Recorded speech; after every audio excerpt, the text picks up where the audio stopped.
Hoje, 21 de janeiro, é comemorado o Dia Mundial da Religião e o Dia Nacional de Combate à Intolerância Religiosa. A data foi criada como uma tentativa de promover a união de todas as crenças do mundo. Mas acontecimentos recentes no Brasil e no mundo mostram que o respeito às diferenças religiosas ainda está longe de ser uma realidade. Cristãos, budistas, muçulmanos, judeus, umbandistas, a lista é longa. Tanto que nem é possível estimar o número de religiões no mundo, mas elas podem ser organizadas em 3 grupos.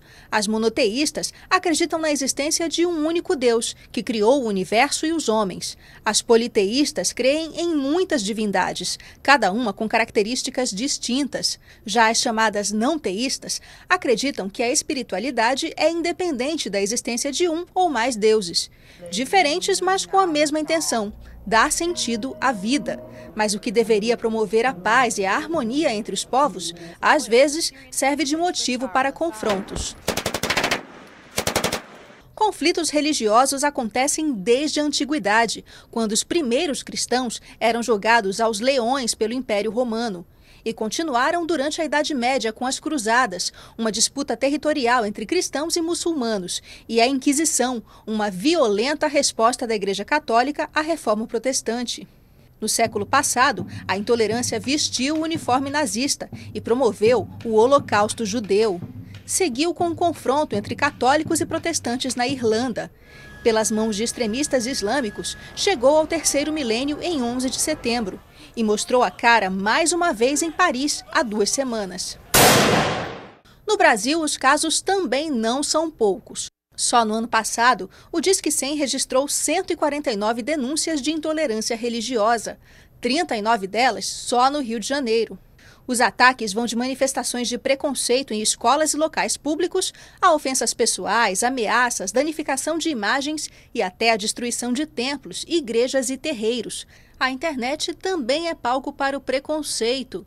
Em 2014, a ONG SaferNet, que defende os direitos humanos na rede mundial de computadores, registrou 3.449 denúncias de intolerância religiosa em 791 páginas da web. E eu converso agora com um dos maiores ativistas na luta contra a intolerância religiosa, o Babalaô Ivanir dos Santos. Ivanir, boa tarde. Boa tarde, é um prazer falar com você. Obrigada por ter vindo. Ivanir, diante do crescimento de grupos extremistas como o Boko Haram na Nigéria, o Estado Islâmico na Síria, no Iraque, nós podemos dizer que aumentou a intolerância no mundo? É inegável que a intolerância tem sido um fator político. Na verdade, o motivo não é nem religioso. Na verdade, a utilização da religião para fatores políticos, para projetos que não têm a ver com a religião. O que também não é muita novidade. Que não é novidade. Na história do mundo, a matéria fala sobre isso, sempre houve, quer dizer, sempre em algum momento alguém se utiliza da fé como força de coesão, né? Para alguma ideia que não tem nada a ver com o bem-estar, com a solidariedade, nem com a boca que as religiões pregam. E, na verdade, é o ódio e o preconceito que acabam crescendo de uma forma muito grande, seja na história do Estado Islâmico, né, hoje, seja na Boko Haram, porque no fundo, se você observar, tudo isso tem, na verdade, um fundo econômico, ou disputa por terras, por meio produtivo, e a religião entra nesse contexto. No caso da França, você observa que ali tem a ver também com a juventude, que está excluída, né, vários analistas têm falado sobre isso, e a religião vira como uma motivação, né, de mobilização do respeito, vamos dizer, da minha fé, mas no fundo de uma ação que não tem nada a ver com a religião. Que a religião ela não defende que você mate o outro, né? Até porque os mandamentos falam que você não matará. Né? Eu acho que é um dado importante. Mas você vê, é um caldo de ódio, de preconceito que cresce. No mundo tem sido motivo. O Oriente Médio, você vê, a disputa não é religiosa, é por terra. Para onde você vê onde está essa disputa colocada, onde esse ódio aparece, tem outros motivos que não têm a ver com um preceito religioso. Ivanir, eu queria aproveitar, desculpa te cortar, mas eu queria aproveitar também para falar da questão do Brasil. Como é que está a nossa convivência aqui no Brasil em relação a isso? Mesma coisa no Brasil. Se você observar, no Brasil, nós somos de um segmento religioso que historicamente sempre fomos perseguidos. O candomblé sempre foi perseguido, depois a Umbanda, né? Agora, se você observar no Brasil o que tem acontecido, é a mesma questão. São grupos religiosos, fundamentalistas conservadores, que na verdade é uma contradição, porque no Brasil são grupos que se dizem cristãos.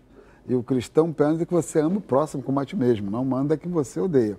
Então você vê que esses grupos têm que invadido casas, têm criado conflitos, na verdade, em escolas, em famílias. Você tem hoje conflitos que são familiares, em relações de vizinho, e que, no fundo, não tem a ver com a motivação da implantação da sua religião, mas você tentar disputar mercado. Você estigmatiza e persegue um segmento religioso para que os seus adeptos tenham vergonha e você passe a fazer crescer o seu rebanho. Dá para falar muito rapidamente o que a gente pode fazer para mudar esse quadro hoje? Uma mensagem para o dia de hoje? Hoje a mensagem, primeiro é o ato que nós estamos fazendo na ABI, né? Que é tanto de respeito à liberdade religiosa como à liberdade de expressão. Mas todos nós temos que ter responsabilidade num momento como esse. E no caso do Brasil, nós temos que fazer o Plano Nacional de Combate à Intolerância Religiosa, que já foi uma reivindicação feita desde o governo Lula, a governo Dilma, e até hoje esse plano não conseguiu ainda ser elaborado. E aí, para frente, vamos pensar nisso? Eu acho que temos que pensar nisso e pensar no respeito. Nesse caso, da questão da liberdade religiosa e a liberdade de expressão, são dois pilares da democracia. Então, esses dois segmentos têm que pensar a sua responsabilidade num momento como esse. Ivanir dos Santos, muito obrigada por essa entrevista. Prazer estar falando com você.